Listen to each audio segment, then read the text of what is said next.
L'actualité à la une. Ce matin, de nouveaux manuels pour les élèves à la rentrée. Ce sont des productions des enseignants burkinabés en formation à Ouagadougou. Les 8 reflètent la culture locale selon les producteurs. À suivre dans ce journal. Et la forêt classée de Dida et un nouveau comité d'appurement. Les membres installés à Gawa se donnent pour défi de poser des actes pour réussir leur mission. Ils l'ont dit à l'ensemble des acteurs sur place. Bonjour à tous et bienvenue au 13h15 de la télévision du Burkina. C'est au tour donc des associations et groupements féminins de la boucle de Mouhoun de recevoir leur technologie. Mercredi dernier, elles ont reçu notamment des technologies de production et de transformation. Cette action est la mise en œuvre de la composante 4 du programme spécial de création d'emplois. Moussa Sanon. Le pari de gagner au quotidien le pain sans trop de souffrance reste encore un défi à relever pour bon nombre de femmes dans la boucle du Mouhoun. Le calvaire pour certaines d'entre elles est heureusement en passe d'être terminé et pour cause, la remise ce jour à Dédougou de technologies de production et de transformation à 23 associations et groupements féminins de la région. Vraiment, j'appelle mes sœurs à en faire bon usage. Il y a un adage qui dit si on te lave le dos, il faut te laver la face. Nous sommes très ravis et comblés parce que nous voyons que le gouvernement, depuis le début, se bat pour les femmes. Du maire de la commune de Dédougou au haut commissaire en passant par les premières bénéficiaires, tous ont salué ce geste du ministère de la promotion de la femme et du genre, un geste qui s'inscrit dans un vaste programme. Ce matériel, c'est les besoins qui ont été exprimés par les femmes. Certes, toutes les femmes n'ont pas eu satisfaction, mais le matériel qui sera acquis dans le cadre du budget 2014, cela permettra aussi de répondre aux besoins de celles qui n'ont pas eu satisfaction pour le matériel acquis dans le cadre du budget 2013. Avec ce matériel de travail offert tout de même en partie à crédit aux femmes, sans doute que les conditions de vie des milliers de personnes vont se trouver améliorées dans la boucle du Mouhoun, un souhait qui partage tous les acteurs au développement de cette région. Un comité pour apurer la forêt classée de Dida. C'est un domaine qui concerne à la fois les régions du sud-ouest et des Cascades. Ce comité de 10 membres doit poser des actes. Voici ce qu'ils ont dit aux acteurs de développement de la région. Draman Dadian, explication. Procéder à l'épurement de la forêt classée de Dida conformément aux instructions du Conseil des ministres en sa séance du 10 juillet 2013, c'est ce qui réunit ces acteurs régionaux. Car après maintes tentatives de déguerpissement des occupants illégaux, les installations clandestines des populations persistent encore sur le site. Ça suit une procédure à laquelle nous ne pouvons pas déroger. L'étape actuelle, pour être plus succincte, nous sommes à l'étape d'information encore, de sensibilisation, de conscientisation pour que les gens puissent de manière volontaire, puissent libérer la forêt. Message donc à l'adresse des occupants de la forêt classée de Dida, essentiellement des agropasteurs. À l'issue de ces échanges, un comité de suivi composé de 10 membres a été mis en place pour le compte de la région du Sud-Ouest. C'est veiller à l'opérationnalisation de l'activité. Depuis le début, j'entends par opérationnalisation toutes les étapes à suivre en pareille situation. La sensibilisation, l'information des populations concernées, leur accompagnement dans l'opération. Également, il y aura des comités au niveau des départements qui vont prendre les relais pour pouvoir donner l'information sur le terrain de manière pratique. Créé pour préserver l'écosystème local et dynamiser les richesses scientifiques, la forêt classée de Dida, qui s'étend sur 75 000 hectares, est située entre les communes de Mangodara et de Wou dans la province de la Komoé et d'Igoué dans le Poni. Des nouvelles de la randonnée des cascades avec les premières découvertes de visiteurs hier. Ils ont pu découvrir les réalités de la région. Les explications de Simplice Barreau. Une piste jalonnée de boue et de flaques d'eau, une ascension pénible des falaises, ce sont autant de difficultés que les randonneurs surmontent avant d'accéder aux chutes d'eau des cascades. Un paysage verdoyant composé d'une forêt-galerie domine l'ensemble du site. On y trouve également des manguiers datant de la période coloniale et qui font office de haies à l'entrée. Un cadre qui renvoie aux oubliettes toutes les souffrances des randonneurs. Depuis ce matin, on est parti vers la frontière de la Côte d'Ivoire. Et puis bon, c'est notre deuxième visite comme ça. Mais bon, je trouve qu'ici c'est mieux. Et puis bon, c'est émouvant. C'est la première fois que je vois ça. En tout cas, je suis vraiment ébahie. On a vu plein de choses. C'est vraiment joli, c'est impressionnant. Ça peut vraiment nous donner l'engouement de revenir encore. Ce qui m'a le plus émerveillé, c'est quand je suis juste arrivée ici. C'était très émouvant de voir comme à l'eau coule. C'était vraiment intéressant. Donc je suis rentrée, j'ai osé, je suis rentrée. C'était vraiment magnifique. C'est ici les cascades, ouais. Parce que c'est joli. C'est vraiment le don de la nature. La randonnée, c'est aussi affronter les réalités des populations des cascades qui, à quelques endroits, sont confrontées au mauvais état des routes. Les difficultés, il n'en manque pas. Ce sont les réalités du tourisme ici au Burkina. En allant visiter les cascades, on a eu des difficultés parce que le car s'est enfoncé au moins 2 fois.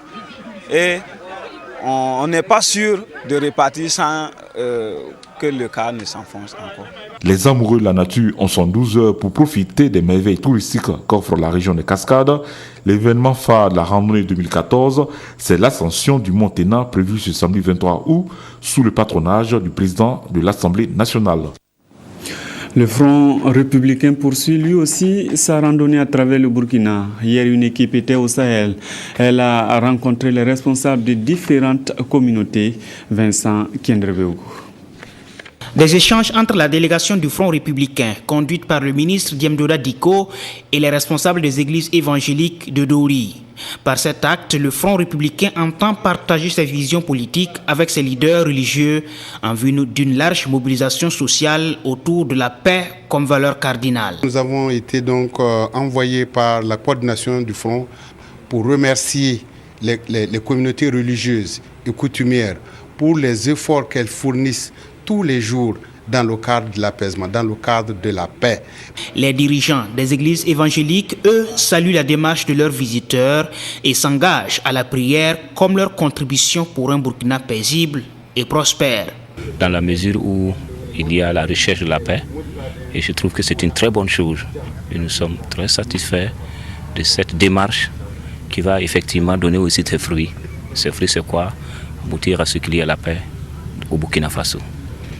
Plus tôt dans la matinée, la délégation du Front républicain à Dori était reçue par les responsables de l'église catholique d'une part et ceux de la communauté musulmane d'autre part.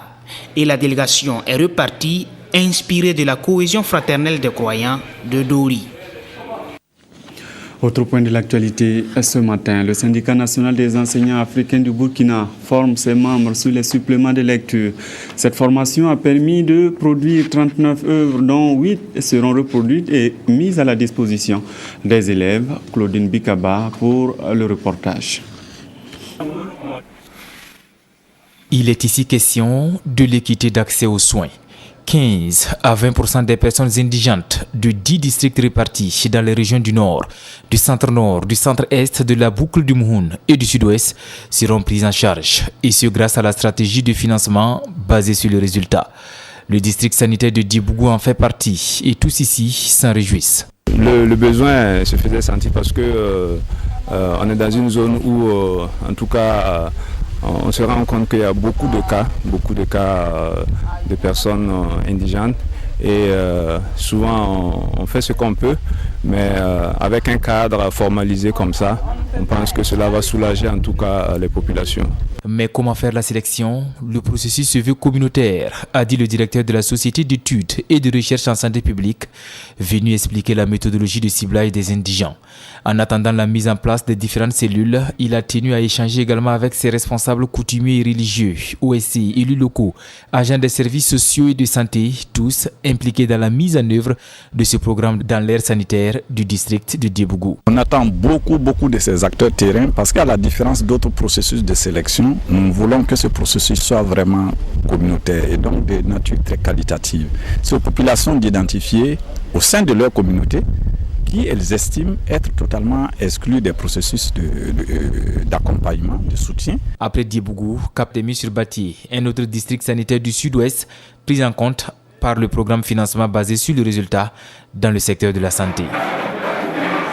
C'était là donc un reportage de Draman Dadian sur le processus de sélection de personnes indigentes dans le sud-ouest. On pourra suivre à présent le reportage de Claudine Bikaba sur cette initiative du syndicat national des enseignants africains du Burkina qui forme ses membres sur les suppléments de lecture. Cette formation a permis de produire 39 œuvres dont 8 seront donc produites pour les élèves. C'est un reportage signé de Claudine Bikaba. Il a fallu 10 jours pour ces enseignants des départements de Samba, comme Silga Pabré de la région du centre, ainsi que les membres des organisations syndicales de l'éducation, de produire 39 œuvres au profit des élèves du CE, du CM, de la 6e et de la 5e. Des œuvres constituées de récits, de nouvelles et bien d'autres qui relatent et reflètent nos réalités socio-culturelles. Il y a beaucoup de manuels qui sont usités par nos collègues, mais qui ne sont pas de la production nationale. Il faut encourager la production nationale et en formant les enseignants de cette façon, je crois que nous participons à cette consommation nationale, nous participons à la prise en compte de nos réalités socio-culturelles. Et pendant 10 jours, donc, on s'est entretenu avec les participants pour essayer de leur donner justement un certain minimum de règles leur permettant de rédiger un récit à partir de certaines techniques que nous avions apprises. Sur les 39 œuvres produites par ces enseignants, seulement 8 seront sélectionnées pour être reproduits en 1000 exemplaires, donc au total 8000 livres vont être mis à la disposition des élèves. Si ces participants ont un pincement au cœur eu égard des œuvres qui seront reproduites, ils sont tout de même satisfaits de la formation reçue. Je ne me croyais pas capable, mais avec l'aide des formateurs, nous nous sommes donnés et en 10 jours, chacun a pu produire un récit. J'en suis vraiment très fière. Des attestations ont été remises aux participants à l'issue de la formation. Des participants dont le vœu reste bien entendu l'élargissement de cette formation aux autres enseignants. La jeunesse étudiante catholique est en réunion cette semaine à Koudougou. Les G6, comme on les appelle, vont faire le bilan des activités de l'année et réorienter les actions futures. Ils vont également se choisir de nouveaux responsables. Jonas Wemba, explication. Moment de recueillement pour ces jeunes scolaires et universitaires du mouvement Jeunesse étudiante catholique, GEC. Ils sont venus des 4 coins du Burkina et du Niger pour prendre part au 53e conseil et aux 39e assises nationaux du mouvement. Un rassemblement à Koudougou qui va servir de cadre de formation, de réflexion, de prise de résolution et d'évaluation de la vie de la GEC. Le thème qui est toujours d'actualité à notre niveau, c'est animé d'une foi vivante. G6 soit un artisan de réconciliation, de justice et de paix. Nous pensons qu'en tant que mouvement de jeunes, et la jeunesse étant le fer de lance de la société et étant la grande majorité de la population de notre pays, si nous prenons la question de la paix en main, nous pouvons gagner, nous pouvons apporter la paix à notre société. Durant une semaine, les G6 vont bénéficier des séances de formation axées notamment sur l'entrepreneuriat et la promotion des valeurs morales et éducatives. Sans oublier que des prières sont également inscrites au menu. Dans la recherche de la paix, de la réconciliation et de la justice, il ne faut jamais se décourager. C'est un combat permanent, en nous-mêmes, mais aussi autour de nous.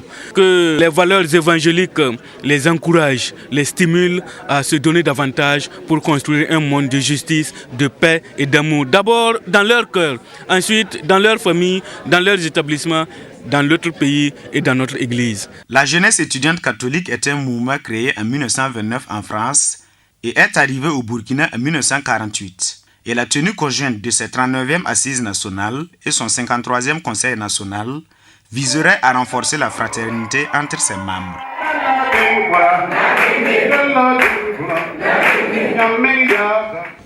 Un nouveau siège pour la commune rurale de Zam. C'est le Millennium Challenge Corporation qui l'offre avec un objectif de renforcer la commune dans le domaine du foncier. Le bâtiment a été remis hier à la mairie. Evelyne Dabiri.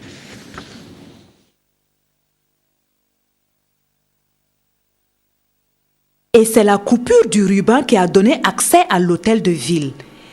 Un bâtiment administratif de 11 bureaux, des archives, un débarras et quelques commodités mises à la disposition de la population afin de réduire les conflits fonciers et formaliser les droits fonciers existants. Depuis que le MCA a pu nous amener sur le terrain de la sécurisation foncière, les conflits sont en train d'amoindrir. Ce qui nous permet en tout cas de nous occuper d'autres volets de développement. Ce bâtiment est le 47e hôtel de ville du Burkina financé par le MCC. Les gens n'ont pas une véritable considération du bureau de l'état civil. C'est pour cette raison que nous avons convaincu notre partenaire d'accompagner le problème donc, de la sécurisation foncière avec des exemples de construction de bâtiments qui puissent recevoir un minimum de services, dont l'état civil, le service de foncier. Mais ce n'est pas seulement la formation de lois, là où on a fait la loi 034 en 2009, mais aussi dans la formation et le renforcement de capacité au niveau du village et aussi au niveau des communes. Donc c'est quelque chose qui est très important et avec les bâtiments qu'on a construits dans les 47 communes parmi les 302, c'est un bon pilote. Le parrain Jérémy Tenga Ouedraogo, en charge du département des ressources animales et halieutiques, et le président de la cérémonie Jean-Baptiste Lamsomde, secrétaire général du ministère de l'aménagement du territoire et de la décentralisation, ont tous magnifié ce joyau. Un défilé de mode à Guibari, c'est comme un hommage de l'association des mannequins et des créateurs au styliste Patéo Draogo Di Patéo. La cérémonie s'est déroulée dans son village natal. En plus du défilé, les porteurs de mode ont planté des arbres. Évariste Kombari y était, et voici son reportage. C'est le premier défilé de mode dans le village de Guibari. Guibari a pourtant donné à l'Afrique Patéo, un de ses plus grands créateurs, qui a à son actif plusieurs défilés de mode à travers le continent et le monde.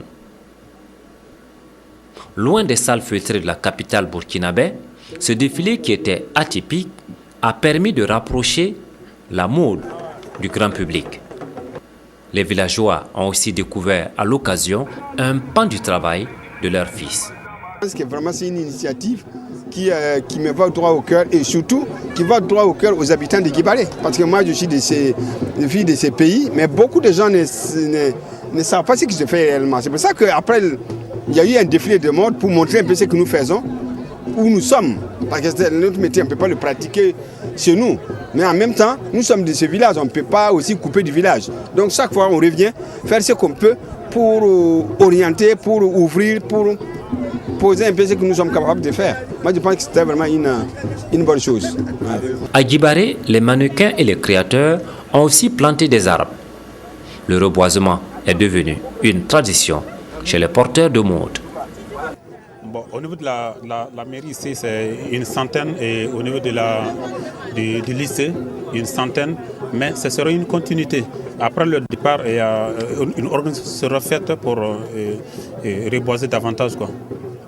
Première en termes d'organisation par rapport à cette deuxième édition, je pense qu'on l'a réalisé.